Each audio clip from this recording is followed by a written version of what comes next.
So I think the title "Politics of Pain" says it all. It's perfect. The Brexit vote, the referendum in 2016, is seen as having had an enormously divisive effect. I want to have a sense from you as to, well, the breakdown of the vote is interesting, since Northern Ireland and Scotland voted Remain.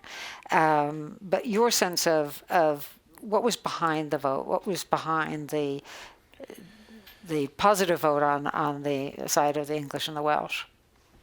So, obviously, when you get something as large as this, there are going to be many factors feeding into it. But I think the biggest one is something that, and I blame myself as much as anybody else, we should have seen coming, and that nobody really saw coming. And it's English nationalism.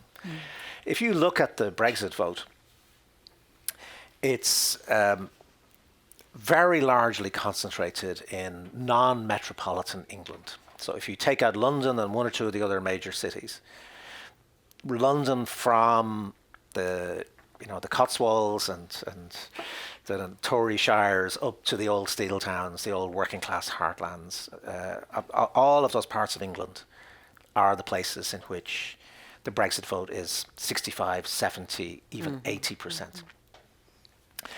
And the reason we should have seen this coming was because something extraordinary was happening that was happening quietly, but nonetheless was really showing up very much in social surveys, which was that the English were beginning to assert themselves as a political community. They were beginning to say, actually, you know what, this British thing, we're not that interested in it anymore. We want to be English again. And nobody paid much attention to this because no political party was driving it. The media were largely ignoring it, so it wasn't like it was something that was, people were being told to feel. So it was organic, and it was coming out of, I think, in retrospect, things that we should have expected. The English are a very proud nation. They a very long history. Arguably, England was the first functioning nation state in the world. In our terms, going right back to the 14th century. They had a language, they had a set of customs and laws, they had all the things that you would associate with nation state very early, and a very strong, proud identity. Why are we surprised that it's coming back? Well, we're surprised because it did an extraordinary thing in a way. It sort of faked its own death. It rolled itself into two other constructs, one of which was the empire, of course, and the other of which was the union with Scotland, Wales, and Ireland from 1800. And Englishness was sort of contained within these other structures. So if those two structures change, well, then you would expect Englishness to re-emerge. And the empire is gone. Not everybody knows it, but it is gone. And the union began to change radically in the late 1990s. Two big things happened late 1990s. The Belfast Peace Agreement in Northern Ireland, 1998. And the following year, the Scottish Parliament was established.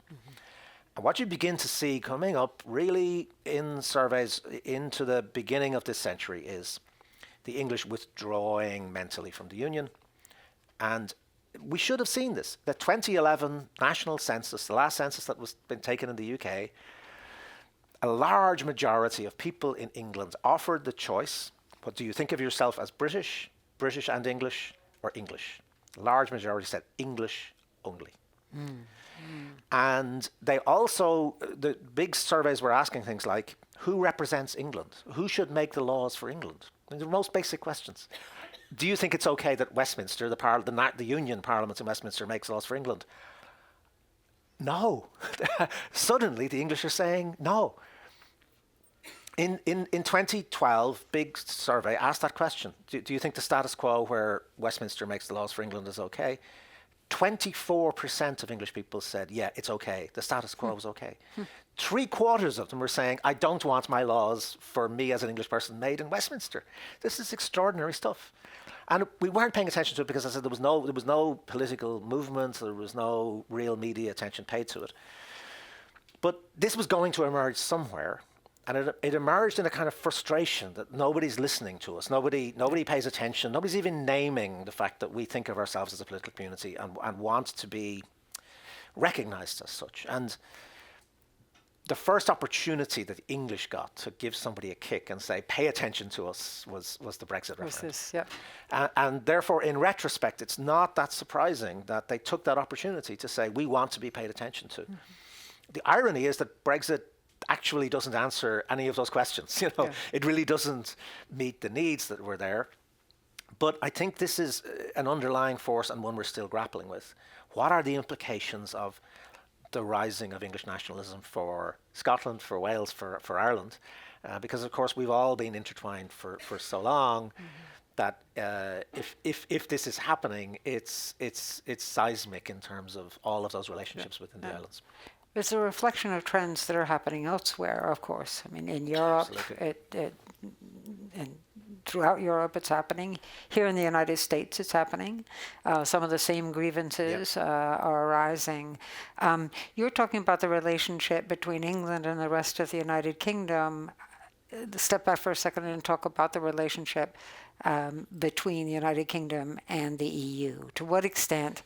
Well, it almost feels like there was ambivalence all along. For example, not going in with the euro, keeping the currency, not going along with the Schengen arrangement of open borders throughout the EU. So there was ambivalence from the start. How did that grow? Very deep, I think. I think if you look at it historically, when the British joined in 1973.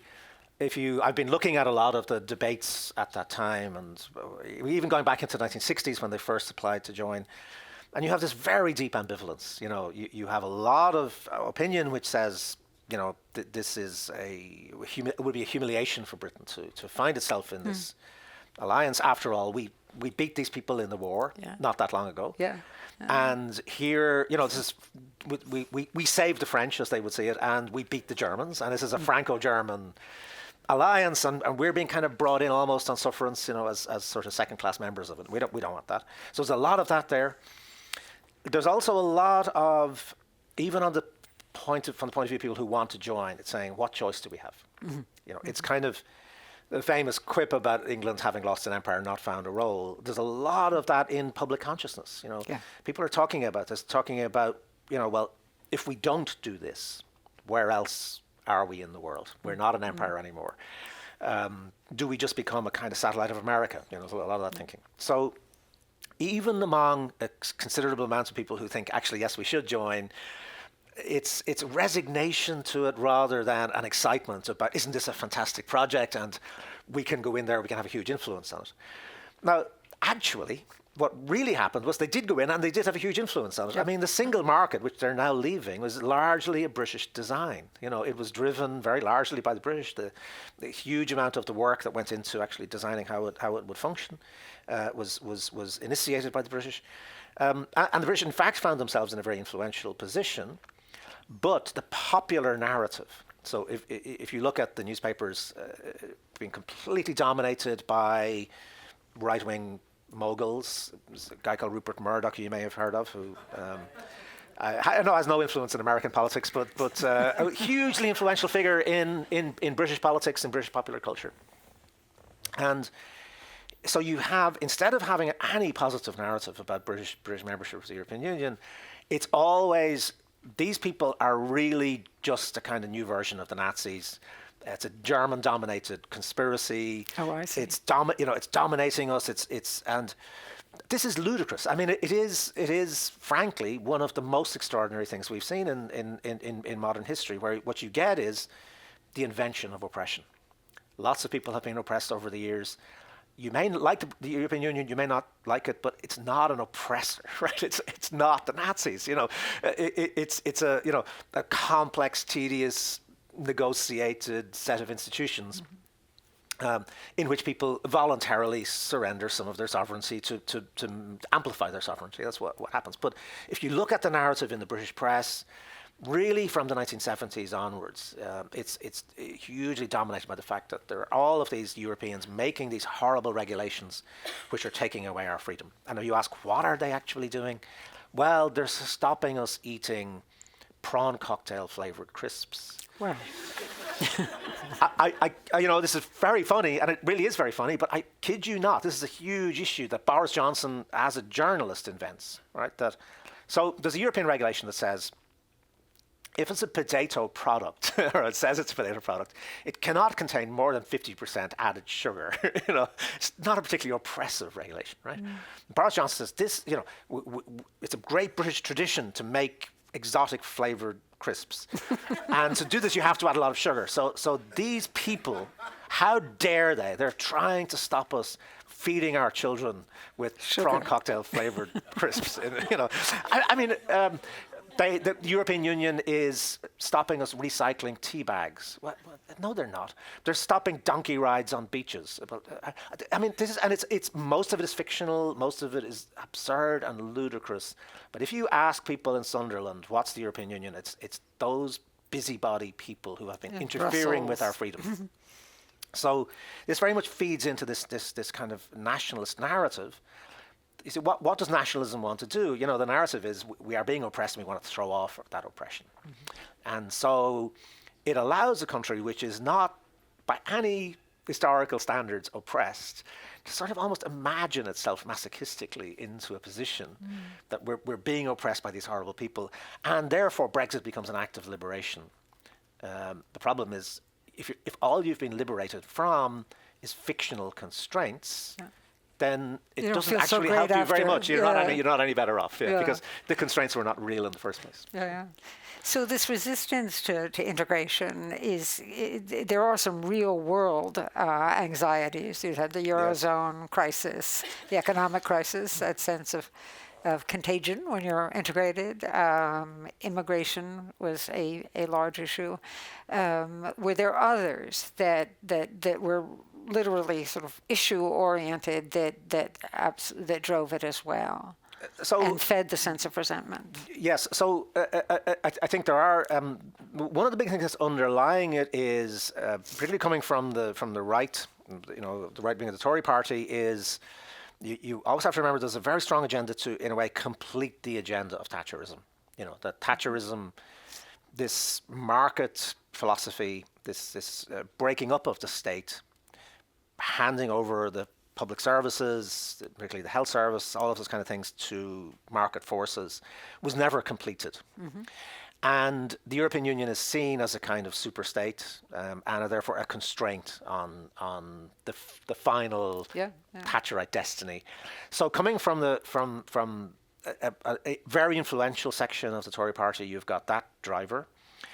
But it meets something completely different, right? Which is, that's not what's appealing to the working class communities in Sunderland, for example, who are voting for Brexit. They want the opposite. They want a state to protect them. They want all of these public services. They want to feel the security.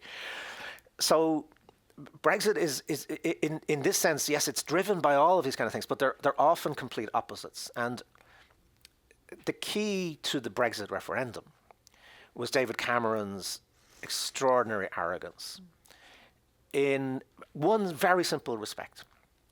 What he could have done is he could have lifted the phone and he could have spoken to his good friend, the Irish Prime Minister at the time, Enda Kenny, and said, you guys do referendums.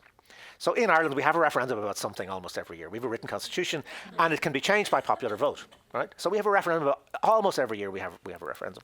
It sounds like California. Yeah, well, we don't exactly. So, but we've had like really big ones. Like this year we voted on abortion, which is a really divisive issue, and liberalised abortion laws. 2 years ago, we brought in same-sex marriage by referendum. So we know how to do this stuff. We know how it works.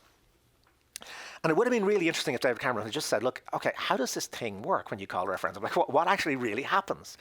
And the first thing Enda Kenny would have told them is, it won't be just about what's on the ballot paper.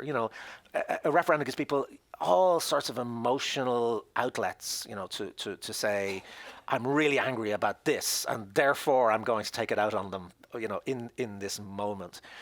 And there's a very simple way of dealing with this. You make each side write down in great detail what happens if you vote yes or if you vote no. If you vote to leave, what happens? If you vote to remain, what happens? The Scottish independence referendum was defeated in 2014 because whatever you think about Scottish independence or the Scottish Nationalist Party, which is in power in Scotland, they were very responsible about calling a referendum on Scottish independence. This is a big thing to do. We have to put it down on paper.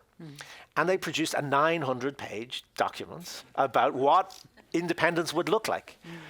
And they lost it on that, actually, because that meant that there was a discussion in the course of it where people said, actually, that thing you say on page 747 about currency arrangements isn't very convincing.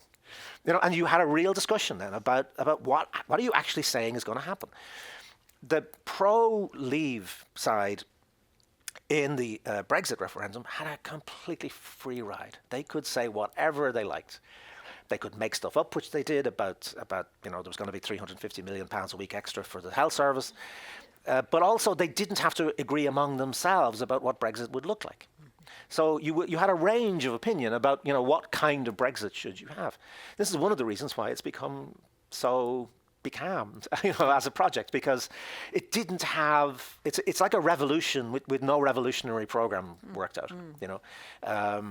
So the French Revolution, you kind of know there's things about liberty, equality, and fraternity you want to do, or the Soviet Revolution, you've got communism, or you have a very clear kind of program. It may not be in fact fulfilled, but at least you kind of have an idea as to what you want to do. Whereas the Brexiteers are this kind of whole bunch of contradictions, very different kinds of impulses. You have ultra-free market libertarian people who have no problem with immigration, for example. And then you have a lot of the voters who said, I wanted to vote to get those people, those Polish people up the street. I want them gone, and I want them gone now. So you've got these very, very different kinds of impulses. So it's a sort of national revolution in a way, but a very incoherent and incomplete one, which really doesn't know what it wants. And it doesn't actually address a lot of the concerns of the people who voted for it. Yeah. So take us to Northern Ireland and Ireland and the implications of Brexit for that relationship. Northern Ireland voted to remain at about 56% of the majority. It has had this soft border with the Republic of Ireland. Ireland remains part of the EU. Northern Ireland would presumably, as part of the United Kingdom, leave. What does that mean for the relationship? What does it mean in commercial terms? What does it mean? What will be the economic impact, for example? So it's deeply disturbing and reckless. It's like somebody with very heavy boots going in and stamping all over your garden. Where you've got these very tender plants that are just beginning to grow. You'll all be aware that there was a 30-year-long, really, really, really vicious conflict that seemed interminable. That actually, for many of us who lived through it, there was just a sense of despair that this because it was horrific, but not horrific enough in a way. It could continue.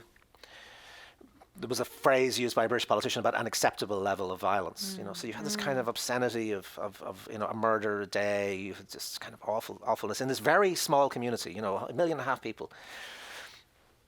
It's one of the great achievements of late 20th century diplomacy and politics to have actually solved that, And in retrospect, it now looks like we were very lucky because we had a certain kind of confluence, like the stars aligned. You had Bill Clinton had come to power in the US with all the confidence that Clinton had in his first term, could do no wrong.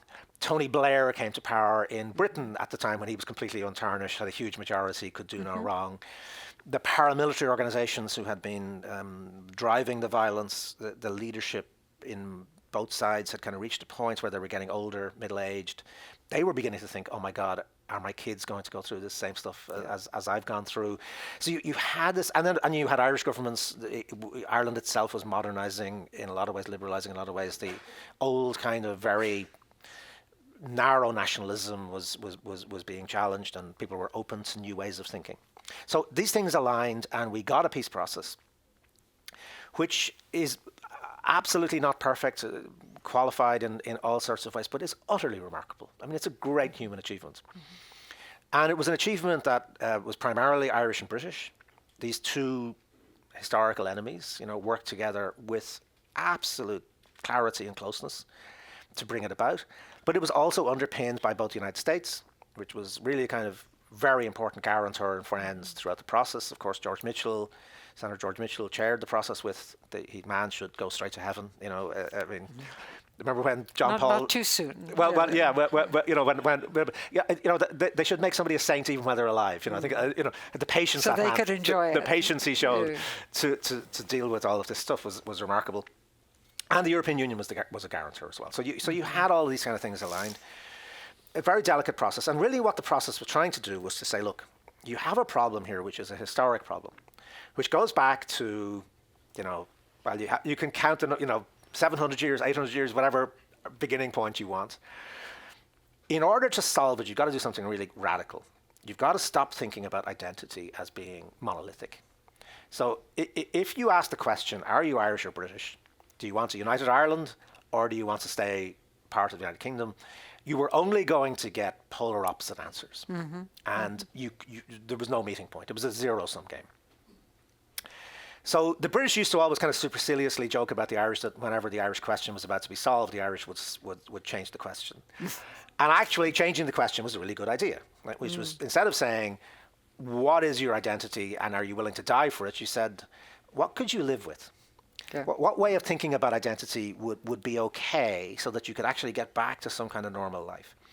And what it came up with was a very, very brilliant, delicate, complex arrangement, which said, everybody in Northern Ireland has a right to be, and this is the quotation from the agreement, it says, the birthright of everyone in Northern Ireland to be Irish or British or both, as they may so choose. Very radical rethinking of what identity means, right? Saying your identity might be multiple. It's a matter of choice. So therefore it's in your head. Yeah. And because it's in your head, it could change. Yes. It's contingent. It's open. So this happened 20 years ago. We're marking the 20th anniversary of this year. And we all knew it was going to be a long-term process. So it was, first of all, about stopping the violence, letting that bitterness, letting that kind of awful cycle just stop. And that takes a while. And then trying to build some kind of trust, trying to build some sort of normality, getting people just kind of living an ordinary life. And after all of the suffering, Northern Ireland needed about 20 years of boredom. You know, just ordinariness, not being epic, you know, just getting on with ordinary life. And the fact that the border had more or less disappeared was a huge factor in this. So it just meant that if I get on the train, like one of my earliest childhood memories is getting on the train from Dublin to go to Belfast. We used to go shopping in Belfast and smuggle things back because certain things were cheaper. We used to go up kind of thin and come back really, really fat because your mother would dress you in about 4 layers of clothing was cheaper. So they put on about 4 layers of clothing. You'd be really on the train saying, "Mommy, why do I have to wear all these clothes?" but I vividly remember the train would stop on the border and the police would get on and they would search and they would look at you and and it was a very hostile kind of thing. So the border itself was a source of conflict. It didn't just sort of represent the conflicts, it actually sort of drove it in a way, because people had to be conscious of it all the time. Now, when I go on the train, I struggle to remember where exactly was the point of the border. I know, of course, broadly speaking, this is around where it was, but I can't even identify it anymore. Bizarrely enough, I say this to people and they think I'm making it up, but it's actually true. The only reason I know that I've crossed the border is my mobile phone pings and there's a message from a mobile phone company. And I swear to God, I'm not joking. The message says, "You are now roaming in Europe." So this may sound very banal. It's just about ordinary life, but that's the entire point of it, right? It allows businesses to function. Huge numbers of businesses function cross-border, particularly agricultural food businesses. One of the things you have to remember, if you don't know the Irish border, there's no particular reason why a lot of you should. I'm sure some of you are Irish would know it, but if you don't, let me just. I was promised to try to avoid numbers, but let me just give you 2 numbers, right? If you don't understand, it's just a very quick way of understanding it. One number is 137, and the other number is 208. 137 is the entire number of border crossings on the entire eastern flank of the European Union. So if you go from the Baltic all the way down, all the way down through Moldova, Russia, down to Turkey, there are 137 border crossings in that vast terrain. On the Irish border, there are 208 official border crossings, right? there had to be a team of civil servants, joint team of civil servants from north and south with Brexit, try to figure out how many border crossings are there. They came up with 208. But everybody knows that it's actually an infinite number, because in a lot of cases, it's somebody's field. It's a little stream that you can put 2 planks across. You have to remember, this was never designed to be a border. Right? If it was, you would, if you were designing borders, you would fire the people who came up with this one, because it squiggles around all sorts of things. You could be driving along and you may have crossed the border 5 times without knowing it. It just goes all over the place. The reason is because it was never meant to be a border. It was supposed to be a kind of temporary arrangement. When the island was partitioned in 1921, there was this kind of, very disputed agreements that the 6 northeastern counties would remain part of the United Kingdom, with the Protestant majority who wanted to be part of the UK, and the 26 other counties which had Catholic majorities, would form the Irish Free State, which became the Irish Republic. And the border question was kind of left over, because people said, actually, it's very complicated. Why don't we set up a border commission, a boundary commission as it was called, and we'll work out a proper border. And they spent 5 years doing this, and they couldn't agree. So the status quo just remains in place with this kind of crazy border. And in a way, it sort of didn't matter too much, but now it matters. So what you're now saying is that this border, which was never meant to be a border, which is unpoliceable, uncontrollable. Remember, the British during the Troubles, the British had, at any given point, they had 10,000 troops on the border, but at some points 30,000 troops on the border. Helicopters, watchtowers, very sophisticated technology, could not stop the IRA from taking, bombs, bullets, guns, whatever, across anytime they wanted. Because we know it's an unpoliceable border. It's the most porous border as you can possibly imagine. And you're now proposing with Brexit to make this border not just an international frontier, but a frontier between a bloc of 27 countries and an outside country. So something that has never ever been in its history and could never have been envisaged by anybody. And so this is deeply reckless, because it sort of says, that thing you've been doing over there, you Irish people, well, actually, we don't care about it anymore, and we're going to stop it. And this is not me as an Irish person saying this. There's 2 pieces of research. They asked Leave voters. There was a big survey. The people who voted Leave were asked the question very directly: would the destruction of the Irish peace process be a price worth paying for Brexit? 83% of Leave voters said yes, absolutely. And there's another survey just out last week which says pretty much the same thing. It asked Conservatives, members of the Conservative Party, would you be prepared to destroy the Irish peace process to have Brexit be a success? 80% yes. It's absolutely extraordinary. And I don't want to be emotive about it. I don't want to blame people about it, but it is an act of extraordinary recklessness, to say, actually, we don't really care what's going on over there. And of course, the irony of this is it's kind of saying you people are foreign, even while at the same time insisting you're part of the United Kingdom. This is Britain's own territory. This is not, it's not somewhere off in the mid-Atlantic. This is a place that Britain claims to be an absolutely integral part of its own territory. So there's a kind of recklessness here. There's no thought about it. There's no real plan. And so what the Irish government has had to do is to say, look, we can't trust you on this.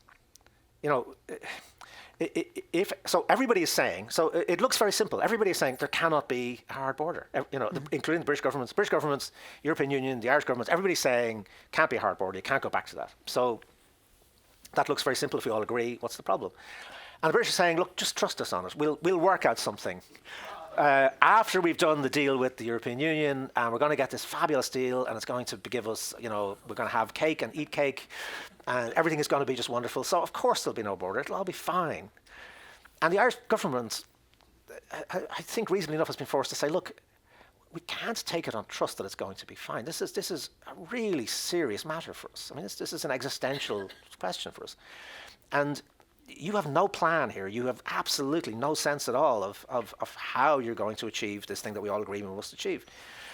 So this is where you get this, I won't bore you with all the bureaucratic language, but the backstop you may have heard of, which is the thing that's now stopping Brexit, which is The European Union actually the European Union, not just the Irish government, but the European Union in concert with the Irish government is saying there can be no agreement with Britain. We're not doing any deal with you until you have a guarantee about the fact that there will be no Irish border, and not a sort of trust us about this, but an actual legal international guarantee. It has to be placed in stone as something that and what the Irish and the Europeans are saying is, look, if you can come up with another solution, fine, absolutely.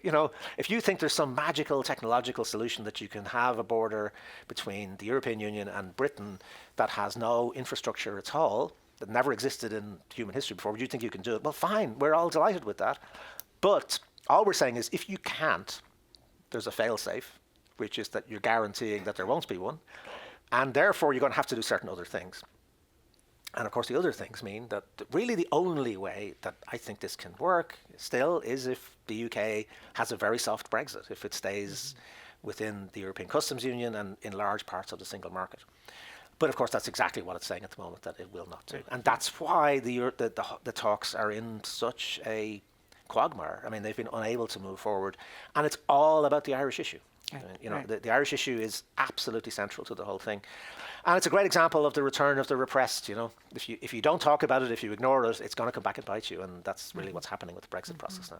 And so what are the chances then of a compromise in which Northern Ireland can in fact be sort of separated off from Brexit, be allowed to be part of the EU, even though it's part of the United Kingdom? So the EU, to be fair to it, and I've often been a critic of the EU, but it's actually been pretty extraordinary on this issue.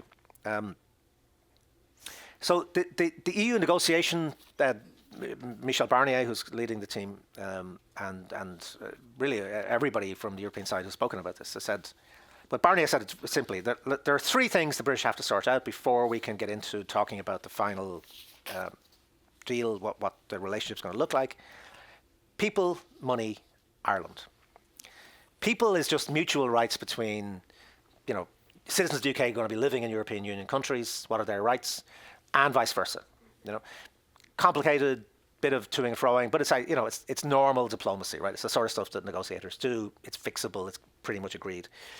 Money was the divorce bill, right? Which was how many ongoing commitments does the UK have to the European Union budget, and what does that translate to in terms of money? It translates into about £40 billion sterling. It's fine. It's done. That's kind of agreed. Ireland is the one that's not agreed, right? For all the reasons we've been talking about. And I genuinely think the British thought, look, the Irish are kind of small. When it comes to it, when is the big kind of, the last minute summit, the way these things are done, we'll just fudge the Irish thing. Come on, who cares? There'll be a formula of words. And I think they miscalculated really fundamentally about this. They thought Ireland could be bullied. But they also thought the European Union would say, "Oh, the bloody Irish, let's forget about it." And in fact, this has not happened. There hasn't been a single cigarette paper between the Irish position and the European Union position. So what the European Union has done is it's been very generous, and it's said, "Look, Brexit's really difficult for us. We're a rule-bound organisation. The European Union is just a set of rules, and if we start playing fast and loose with those rules and say, well, you can do a bit of this and you can do a bit of that, the whole thing will collapse." However, they've said, look, Northern Ireland's kind of, first of all, they've suffered a lot, right? It's a part of the world that's had a really hard time. Secondly, it's small. It's 1.5 million people. It's not going to threaten the entire structure of the European Union. So let's be generous. Let's say, in your case, you can have the best of both worlds, right? We're not saying you have to leave the UK. So therefore, legally, in sovereignty terms, you would be leaving the European Union. However, you can continue to act as if you're in the European Union. And one of the reasons they've done this is because it's a very hard thing to remember, but under the peace deal, 1998 peace deal, every single person in Northern Ireland has an absolute right to European Union citizenship that cannot be changed by Brexit. Why? Because they have a right to Irish citizenship. So if you can be Irish or British or both, the legal manifestation of that is you're entitled to an Irish passport, you're entitled to Irish citizenship. And therefore, because nobody thought about this at the time, because the idea that they would be leaving the European Union never arose, but the implications of it now are that you have this 1.5 million people who have an absolute right to European Union citizenship. It cannot be taken away from them. It's guaranteed in international law. The Belfast Agreement is not just an internal document. It's an international treaty registered with the United Nations. It's a full piece of international law. So how do you vindicate the rights of this 1.5 million people who are going to remain European Union citizens outside the European Union? So the European Union has actually been quite generous and said, look, we'll, whatever works, we'll do. There cannot be a hard border. This is just, this would be doing violence to the peace process. We're not going to allow that. So what they've said is, look, why don't you just have like a very backroom kind of arrangement whereby goods moving between Northern Ireland and the rest of the UK, so the islands of, Northern Ireland there, the islands of Britain. So if you're moving to Scotland or you're moving to England with goods going back and forward, you could have checks. The key word the European Union has been using is de-dramatising. Of course, Brexit has its own language, of course. And de-dramatise just means, look, let's not make this a big issue. Let's just try and get it down to really kind of boring, bureaucratic detail, which is what these people do very well. Let's find a way that a customs official in Liverpool could go and look at a ship that's going to Northern Ireland and say, actually, that stuff is fine, but that stuff doesn't make the rules. So let's do it. Nobody would ever be aware of this. I mean, this stuff happens anyway. This kind of checking goes on anyway. So just you'd have more of that. They're even saying this could be done by British officials. We'll work out a way to do this. The problem is that at the moment, the British government's history is an awful joker. It throws in these kind of hand grenades just when you don't need another one.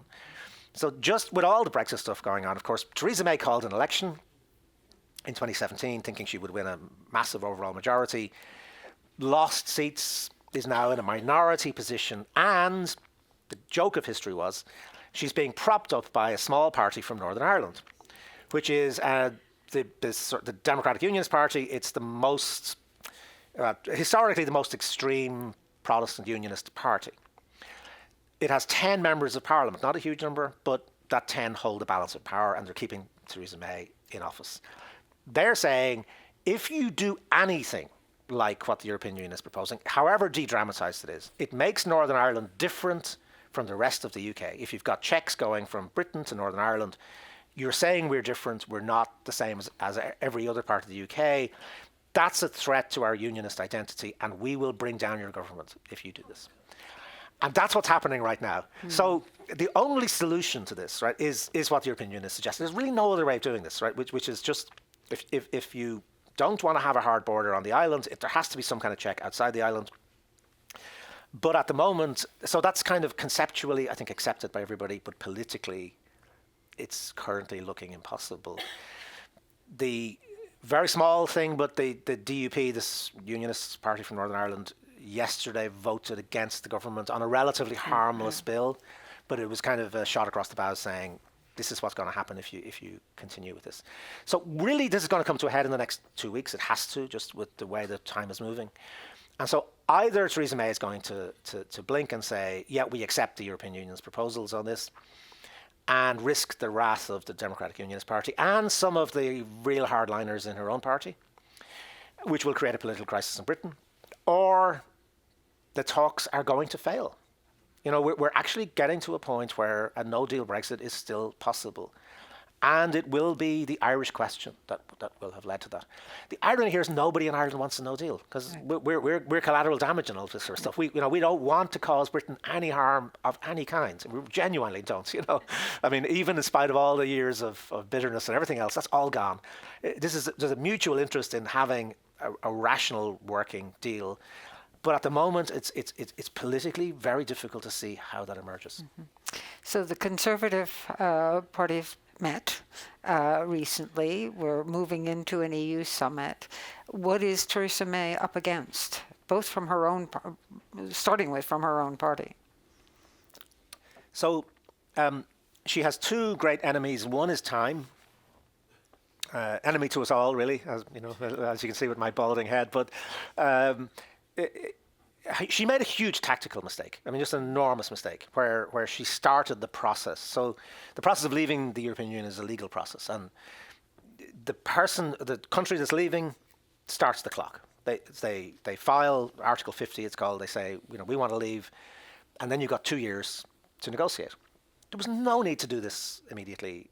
It was done very quickly after the Brexit vote. It would have been perfectly reasonable to say, look, this is a really complicated thing. We've been enmeshed in this for 45 years. We're not going to get out of it quickly. It's a very complicated thing to do. But in the euphoria of Brexit, there was all this kind of sense of, this is our moment of national liberation. Let's do it quickly. It's going to be easy. It's going to be the easiest trade negotiation in history, according to David Davis. Now, having started the clock, the problem is that the time is just running out, and she concentrated entirely on appeasing her own Brexit ultras. And then they find themselves with really only a couple of weeks, practically speaking, to get to a deal. So Brexit happens at the end of March 2019. But the deal has to be ratified by the British Parliament, by the European Parliament, and effectively it has to be signed off by every member state of the European Union. So getting to a deal is only one part of it. So really, if there's not a deal by the end of November, at the very latest December, but even that's kind of really pushing it, the whole thing collapses and there's no deal. So that's one of her enemies. The other enemy then is exactly the fact that she started out by taking the hardest possible line. Mm-hmm. She wanted to be in power, and she saw the way to power as the path of least resistance within England, which was to go for a really hard Brexit. This kind of macho, we're going out on our own, we're going to reestablish a great mercantile trading empire. All the countries of the empire just dying to get back into bed with us. We're the mother country. They love us. The Americans still love us, and the Australians love us, and everybody just wants to kind of do deals with us. And it's all going to be lovely and easy. And therefore, we can tell the European Union to basically go and stuff it. Go and whistle, as Boris Johnson said.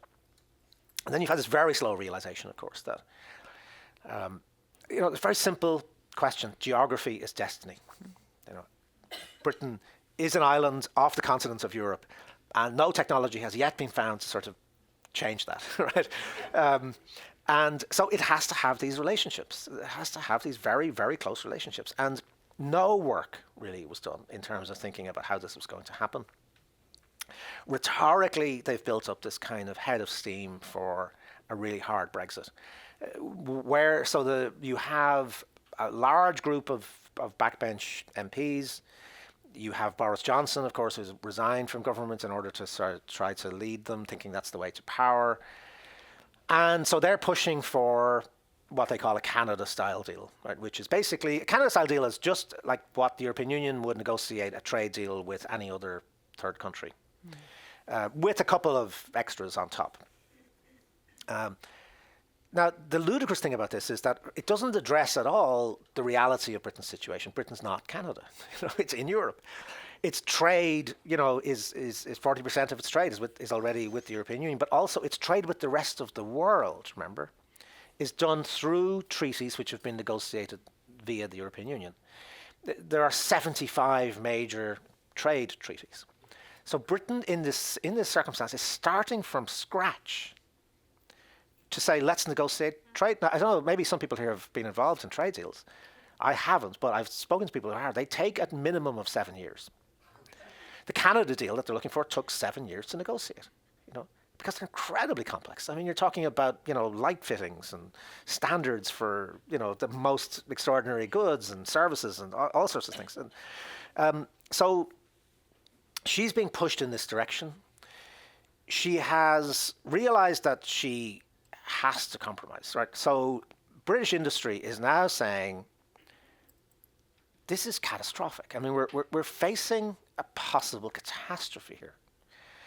So I'm not going to too much detail, but for example, the European aerospace industry, the only rival that Boeing has in terms of making planes,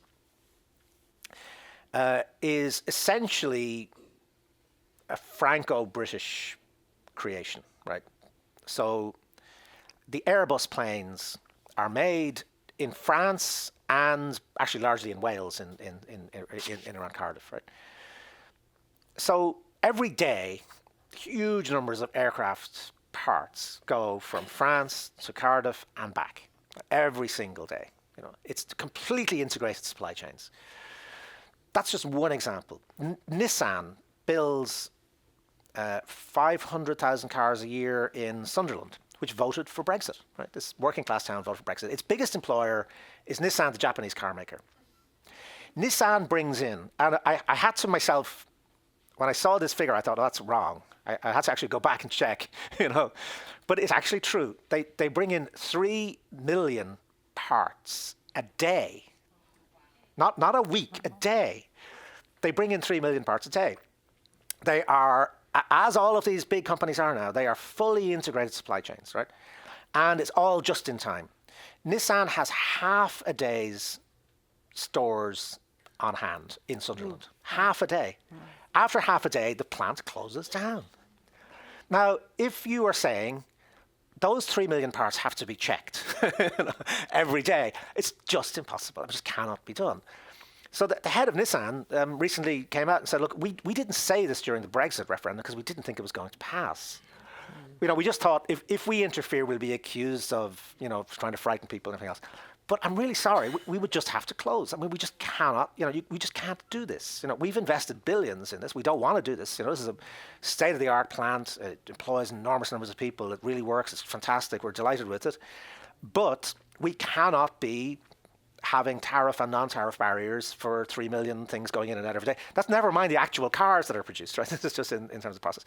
And this is, British industry is saying, we are facing a catastrophe. If there's no deal, all of this stuff comes to a halt. People are out of work. There's an enormous kind of economic hit. What are the political consequences of that? Who knows? However, what hasn't happened is that nobody, including Theresa May, has built up the political authority to say, come on, folks, get real here.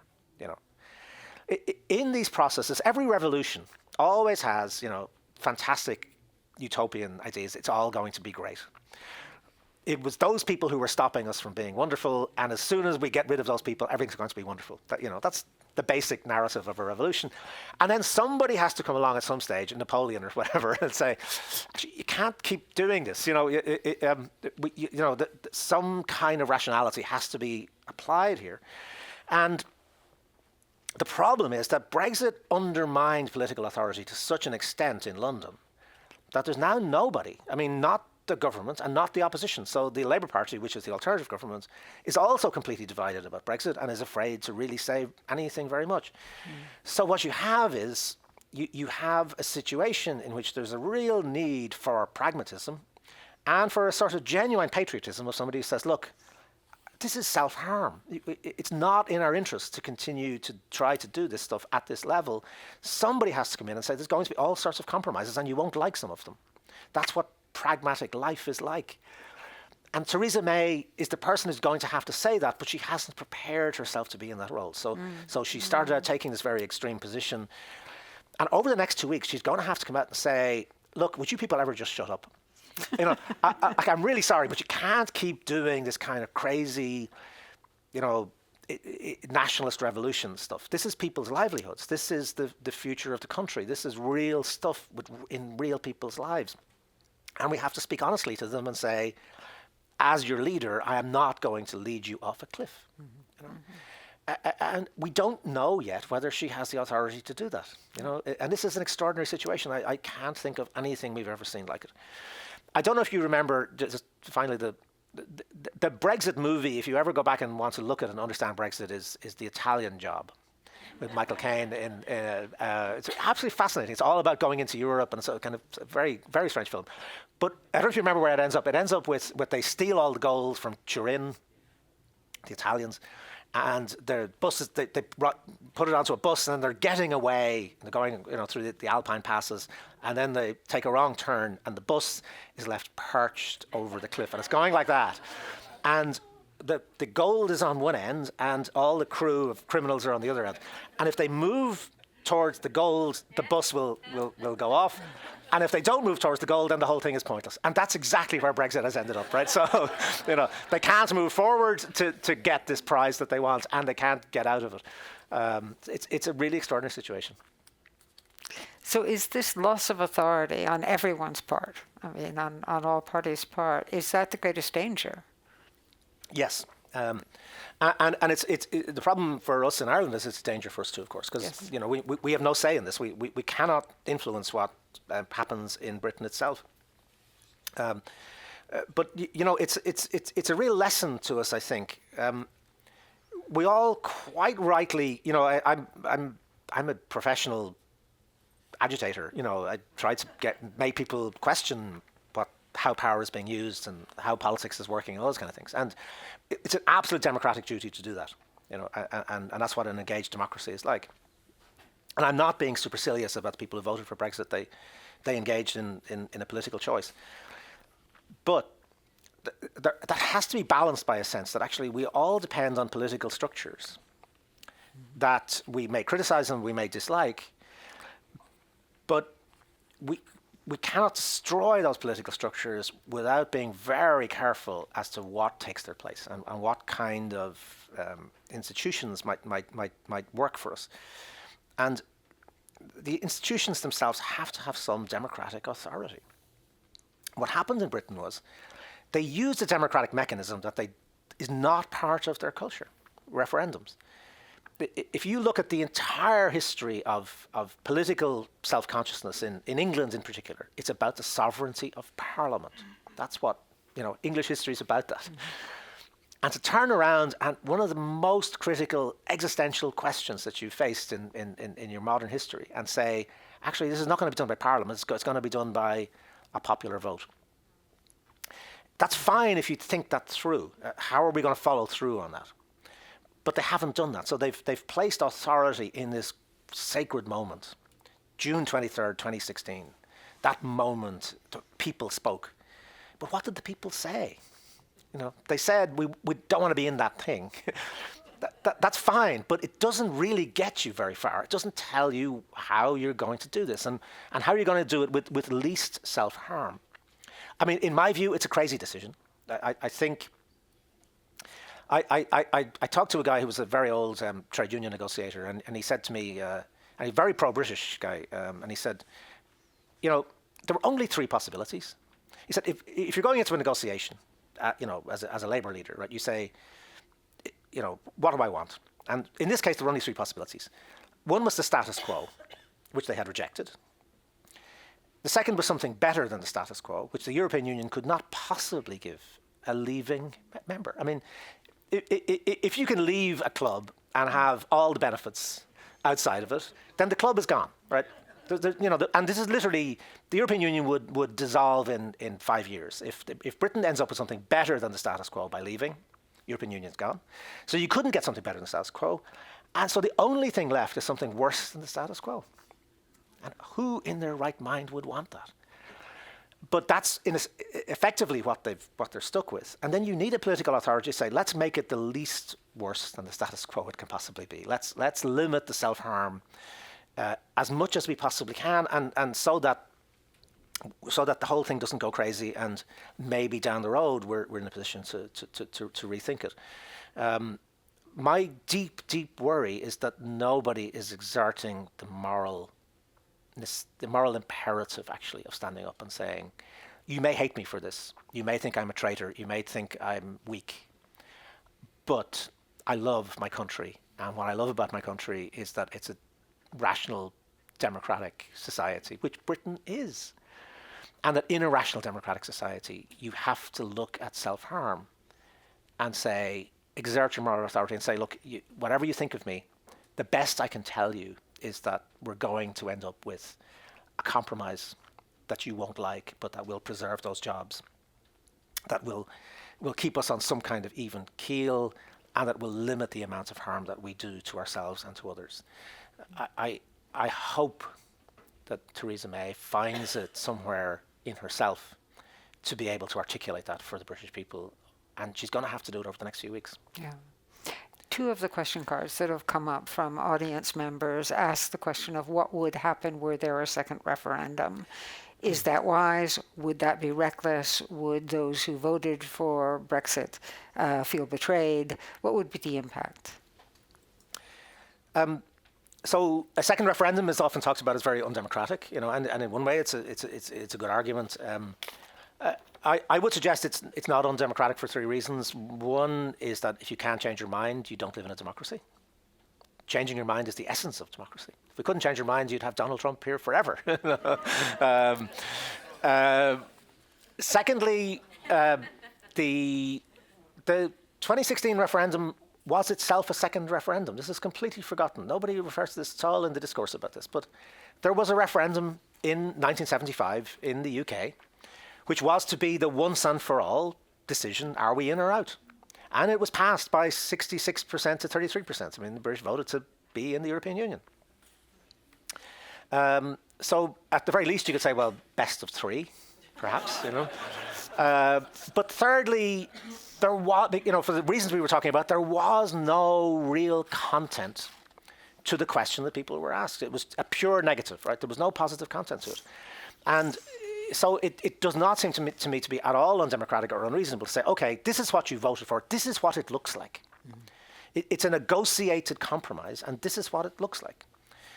Now, your question is what would happen in it? I don't know, because it would depend a lot on what the question was. Mm-hmm. Is the question, here's the compromise, do you want this or do you want no deal?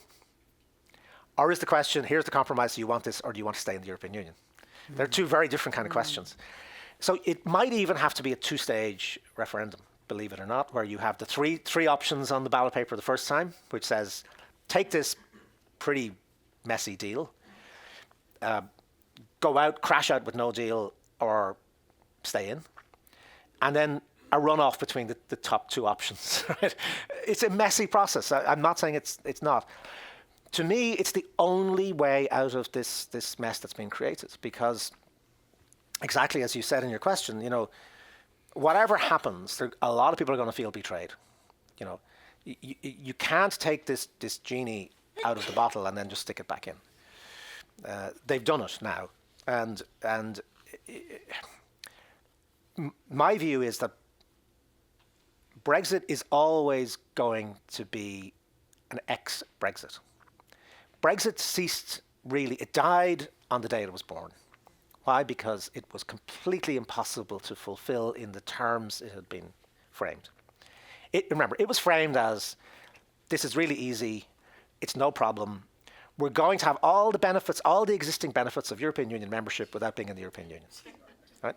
So that's fine up to the point at which you actually vote to have it, and then it just falls apart immediately. It's like, you ever see that film of Fellini's Roma where they're digging and there's beautiful frescoes and they open up, they find these things underground, and then as they're filming, the air comes into the chamber and the things just disappear, and it's like that.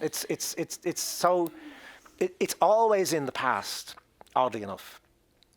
There was one bright shining moment, which was between say 5 a.m. and 6 a.m. on that morning, when it was, it's independence, all fantastic, it's all great. And then you think, what have we done? I don't know if you remember even looking at the faces. Maybe you didn't really pay attention here, but if you saw Boris Johnson, for example, his face on that morning, thinking, oh God, what have we done?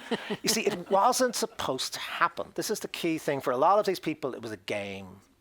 It was reckless. It was an Oxford Union debate. Me and David Cameron, we're rivals. I'll show him. I'll do this. I happen to know. I happen to have had a conversation with Boris Johnson's sister and her husband, who were with him on the night before he came out to announce which way he was going to go in the referendum. And they said he changed his mind every hour. And if he'd walked out at a different hour, he would have said, Britain's future is in Europe. This is our destiny. We don't run away from Europe. We're going to go in and change Europe, and the Europeans are lucky to have us. And all that. He would have done all that stuff. He had actually written. He's a columnist for the Daily Telegraph. By the way, never trust newspaper columnists. He had written 2 columns. He had to file his copy, and he wrote 2 columns. One is why leaving the European Union is absolutely crucial to our destiny, and the other is why staying in the European Union is absolutely crucial to our destiny. That's the level of game playing, of recklessness, of lack of principle involved in this. So for a lot of people who are kind of led into this by people like Boris Johnson, Johnson was a huge figure. I mean, if Johnson had gone the other way, Brexit would not have passed. There's no question. The polling evidence shows this very, very strongly. So the people who were led into this were kind of led in on false pretenses. You know, it's a way of kind of making a kind of gesture and having a bit of fun and sticking our two fingers up to the bloody Europeans, but it won't really happen. It won't have consequences. So I think it's reasonable for people to say, look, okay, these are the consequences. You can begin to see them now. Do you want them or not? A remarkable thing is that, certainly anecdotally, but also some of the polling evidence is showing quite a lot of people are saying, even if I lose my job, I want to do it. And we have to remember that nationalist revolutions are like that. They stir a certain kind of passion. So there's a lot of people who would vote again for Brexit, even knowing the damage it will do. And we have to accept that. You know, we have to accept that. I still think because it was so close, and a lot of people thought it would be very gentle. You know, it'd be just a kind of gesture. We'd still be more or less in the European Union, you know. And a lot of those people, I think, are saying, well, is this what we voted for? So my suspicion would be that it would be something like 55-45 to stay. That's what the polls tend to show now. But we don't know. And if they vote a second time, I think fair enough. You know, I mean, if knowing what it looks like, people vote that that's what they want. That's an absolute democratic right that people have. But I think they have a right to make that informed choice rather than the kind of very nebulous, upbeat fantasy that they were offered. Yeah.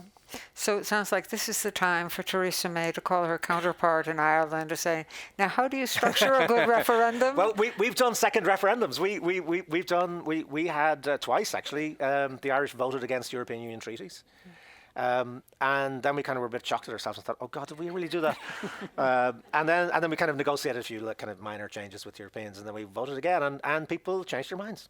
You know, and like, what's shameful about changing your mind? You know, I mean, buyer's remorse. You know, I mean, how many of us have gone and bought a shirt or a coat or a pair of shoes and said, oh God, did I really buy that?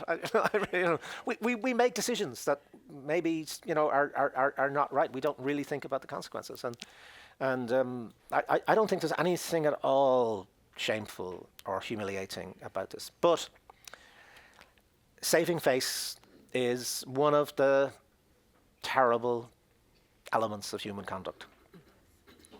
Generals will send another 100,000 men to die because they've sent the previous 100,000 to die, and they don't want to lose face by admitting that they were wrong the first time. And the British are very proud people, you know, they really are. And I think all of this could have been solved, by the way. I think, you know, I said you shouldn't trust newspaper columnists, but if I'd been in charge, there was one thing I would have done. Free advice to the European Union, which is before the Brexit vote, they should have said, we're expelling Britain from the European Union. We don't want you anymore. We hate you. You're terrible people. Go. Just get out of here. And British would have said, how dare you? How bloody dare you tell us that we're leaving? We have an absolute right to be in the European Union, and we won't take it otherwise. Would have solved the whole thing. So how do they save face? I have a... football is the key to this. I think just let them win the next World Cup, and actually they'll be fine. So please join me in thanking Fintan O'Toole.